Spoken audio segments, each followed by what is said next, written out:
on, babies. Speaking of getting murdered, let's do the best and the worst of the 2022 New England Patriots. I did ask you guys to come up with a couple examples and lists. However, I did name some here because I'm assuming Ray didn't do anything other than under worst right Mac Jones. What the fuck? Why would you say that? Am I wrong? No. Well, then we're going to start with best. Some of the best moments from the 2022 Patriots. Now, this could be player. I put some plays down if you want to relive that. Just feelings, anything. There's not a lot of them. Bad, underwhelming season. They did have 8 wins. People do forget they weren't the basement of the league. They were at times successful. So, first off, number one, best I had Judon. I think he was your best player. I think he was your most impactful player. I think it was the best thing to watch for multiple parts of the season. 15 and a half sacks. I also had Ramondre Stevenson, 270-something touches, 69 catches. Nice. 100,000 yards, 5 touchdowns. I'll throw these in your rookie class in Marcus Jones and Jack Jones. Sorry, future Hall of Famer Jack Jones. Thank you. And current asshole Jack Jones. Yeah, if he ever plays for the Patriots again. Probably not.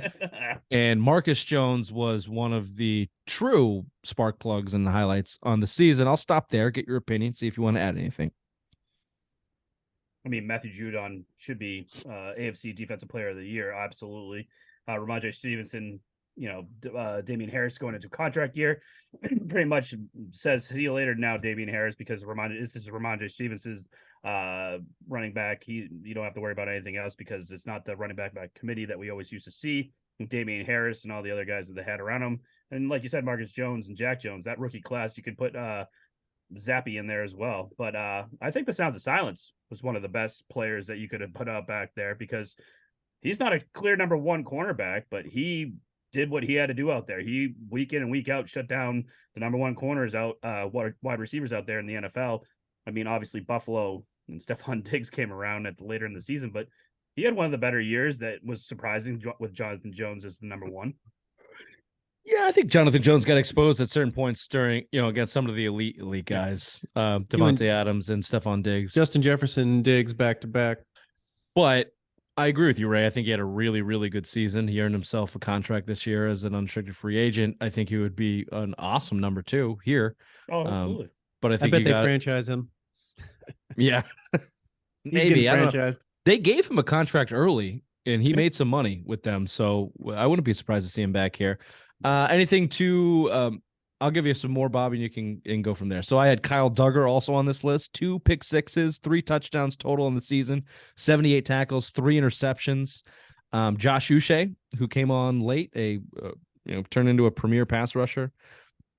Offensively, Jacoby Myers, probably one of the only pluses you're going to give. Maybe Devontae Parker, but hard to go offense on that, except for if you want to go Zappy Fever, which I'm sure, Bobby, you do. Yeah, and Bobby. The only other positive had in this, and they ruined it because of the way they played when they wore these, but the throwback unis are pretty slick. They are pretty sexy. It was cool to see that. It's too bad they sucked whenever they wore them, but Zappy Fever it was the Bills game Thursday night. They wore them.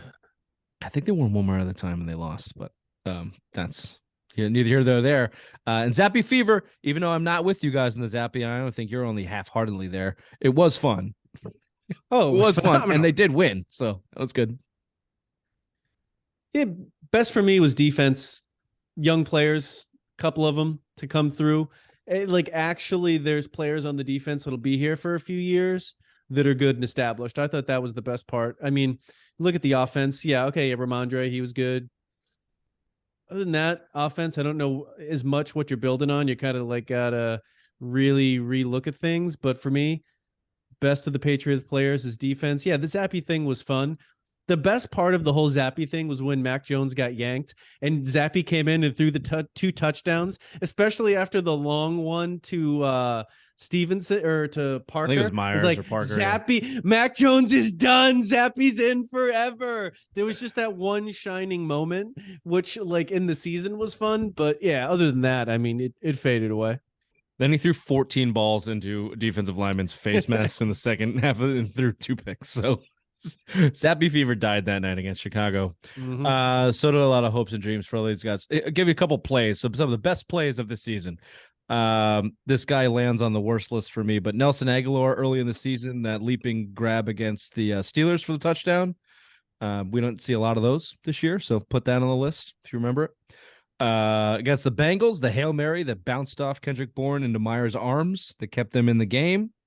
Nice play there. That ball went 50 yards in the air, I do believe, if anyone was counting. No, 47.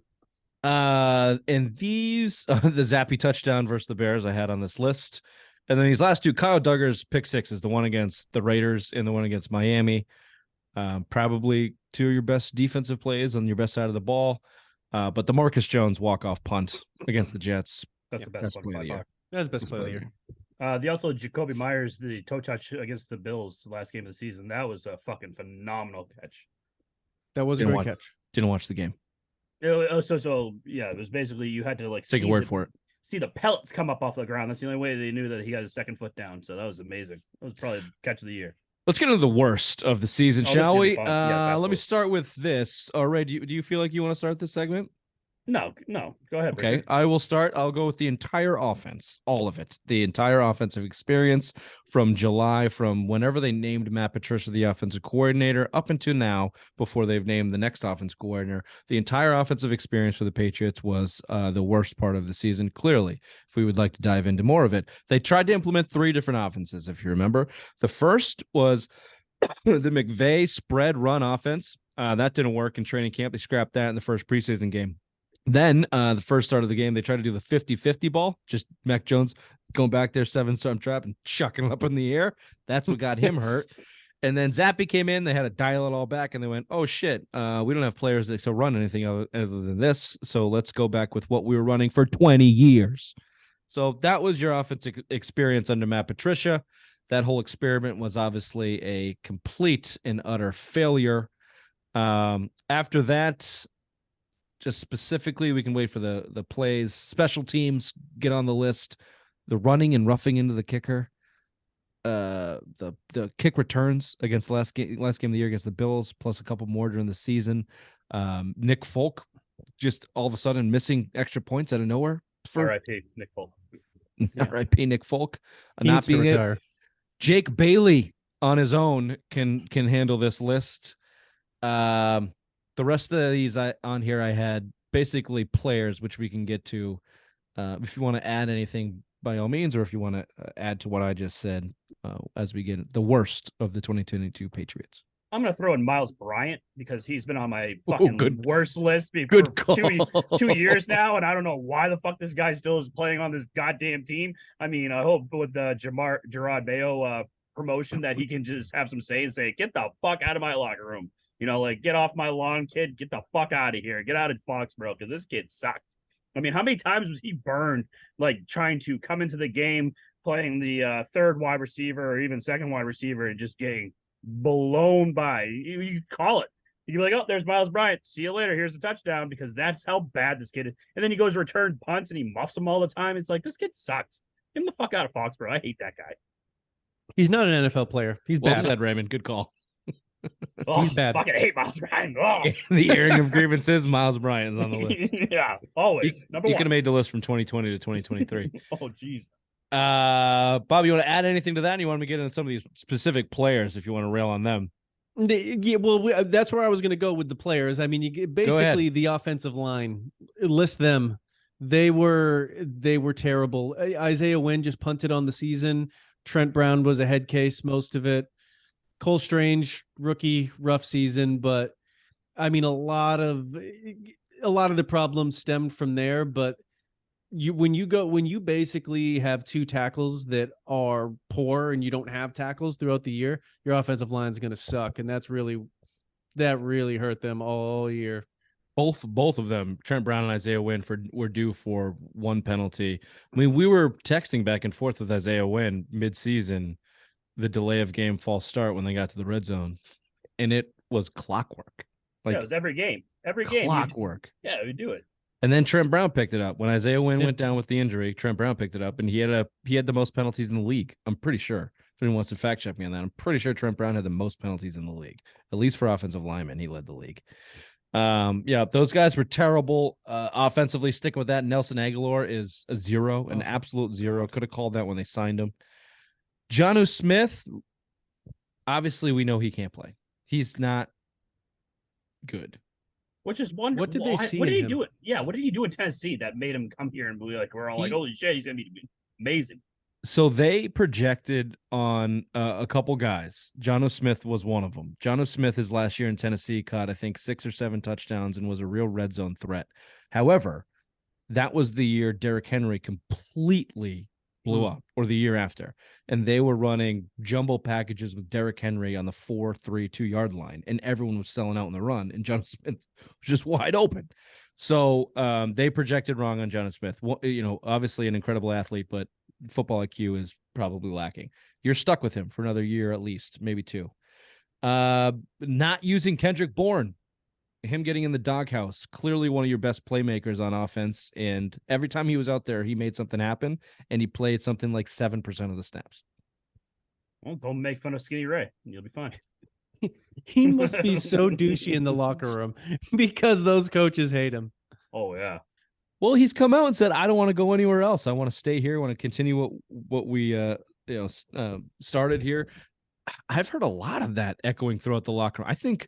I honestly think you had a band of brothers situation going on with how bad the coaching was this year, led by your boy Mac, Ray, which you could call a mutiny if you want. But I think that there's a good core of offensive players that banded together, stuck with each other during the worst offensive coaching they've ever had in their lives. And like, fuck it, we're sticking together next year too. Let's just run it back and see if we can make something happen. It was like when we were in Mr. Walker's English class and we stuck together and played trouble every day out in the hallway. That's right. You can't. All right. I'll tell you what, we gave that guy a run for his fucking money. All right. Yeah. And they did that to fucking Matt Patricia. See, we have something in common with those boys. That's true. We did mutiny against poor teaching.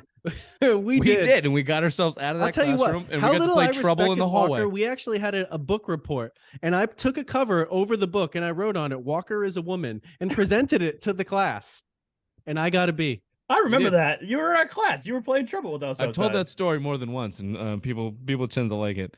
We did mutiny that. This might have been closer to the bone of in middle school banding together against Fulton as you peered out the peepholes as we changed. Yeah, everyone, we're all into this together, guys. We got to get the fuck out of here. Am I calling Matt Patricia a pedophile like Fulton? Maybe. I'm just. Well, then these band of brothers, Bill O'Brien will come in and be like, "Oh, this guy's a dick. Bring Matty P back. He was great. We could do whatever we wanted. This guy's really mean. The other guy was really dumb, but this guy's really telling mean. me to do stuff. This guy's really mean." All right, to that end, Raymond, on the worst list of the season, Mac Jones' bitchiness lands on here. Clearly, it did not help the team.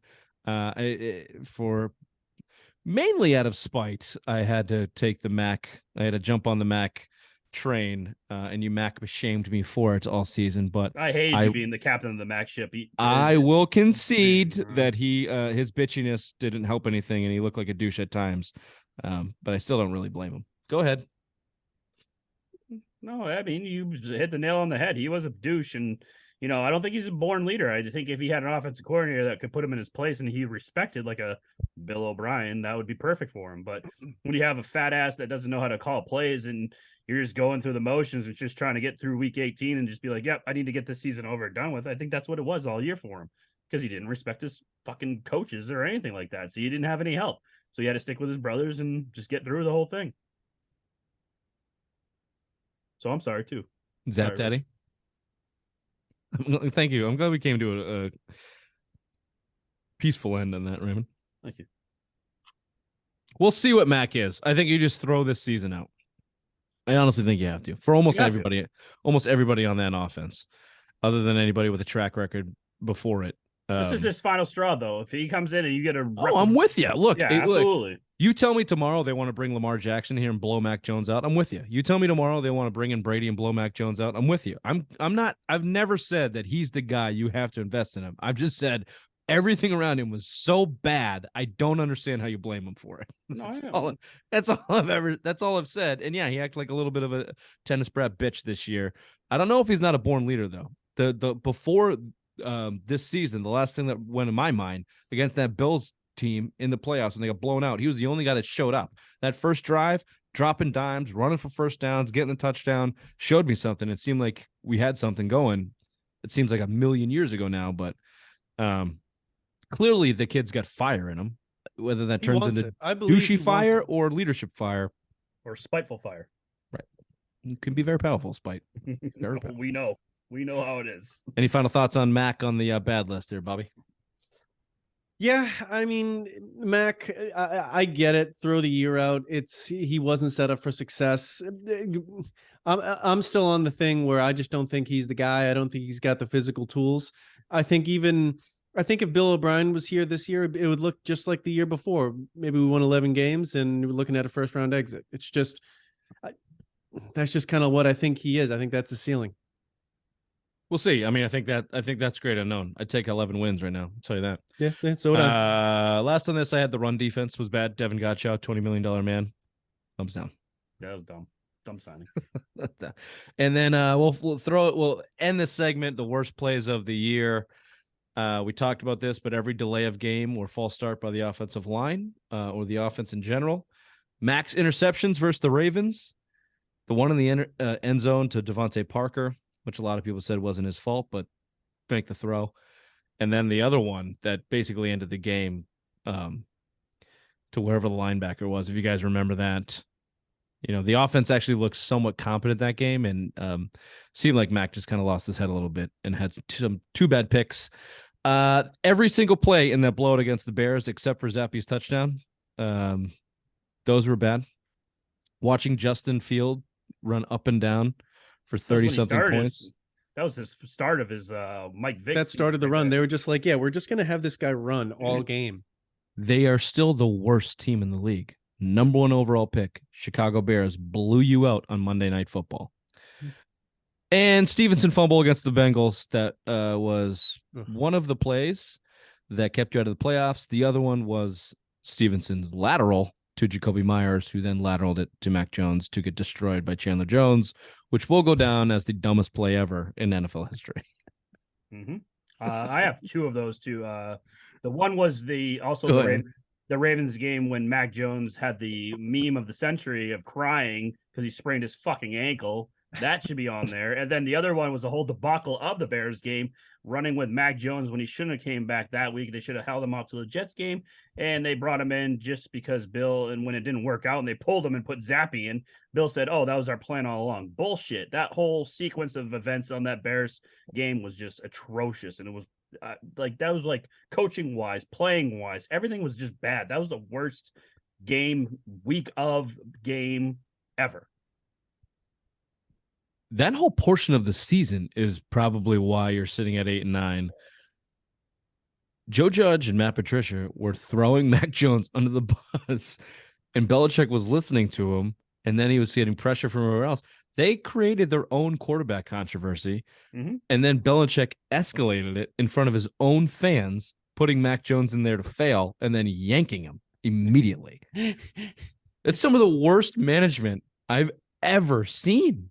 And you like that section of 2 or 3 weeks, and they finally figured it out. But that 2 or 3 week time frame was Jaguars-esque. That was Jets-esque.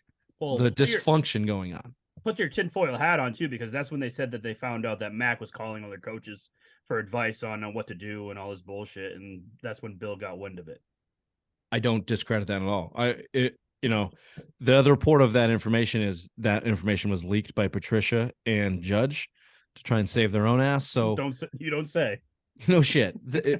Let's just cap this with dysfunction is what went on there for a good portion of at least the beginning part of the season. And it seemed like they capped the dysfunction part of it. Still couldn't get over the execution part of it from an offensive standpoint. But yeah, that was pretty ugly. Pretty ugly. All right, last thoughts. Bobby, on the worst of 2022 Patriots. 100% that fumble against the Bengals. I know the lateral. Ooh. The lateral was there, Ooh. but it was the Bengals fumble was the worst because it was the game after. And then they had come out and they had lied down in the first half and we just thought it was over. Then they had the unmitigated gall to come back in that fucking game and then fumble right at the end to fucking lose it. Yeah. And then the only thing that comes close to it for me would be the second kickoff return touchdown by the Bills. Again, in that Bills game, the last game, going into halftime, it was 14-14. Watching the game live, you're like, all right, they're in this game. Then they come out, they get the field goal, they're up 17-14. Nope. That's exactly what happened. And it was just like, they're going to fucking lose. Because you weren't into that text exchange. It was me, Bill, and Bobby. We're just like, holy shit, this is a game. This is going to be competitive. We could do this. And then halftime rolls out. Bill was getting riled up talking to the fans there. He said he was insufferable. Yeah, weird. Yeah, no kidding. Yeah, I get that. I totally get that. Yeah, from just in a vacuum, probably not the worst plays, but with what everything meant and the escalation of the season, yeah, totally. Yeah, the Bengals, the Stevenson fumble. Good God, that was the worst. Was crushing. The lateral was just like, what? Yeah, the lateral was more amusing. It was because it was so like insane. You've never seen that. You were just, I laughed. I literally laughed when it happened. But when you fumble on like the 4, wherever he was, I was furious. You're right too, because we knew that they had to win the Raiders game to have any chance of the playoffs. And then when they did that, it's like, oh, you lost. Okay, everything's over. Like whatever, it's all gone. But then you get to the Bengals and you're like, oh my God, here's your redemption. They go win this, and now you're back in it. Mm-hmm. And it's crushing. Fucking assholes. Take that. And then the Bills, the Bills. Oh my God, they can win this. Exactly. Get in. And nope. Oh, this is what it was like as a New England Patriots fan, more so as a Red Sox fan, about 20-something years ago. It was just going to tweak your hopes a little bit and then shit down your throat. It's actually more than that for them. Yeah. The Patriots was, yeah. Yeah, it's good to be back.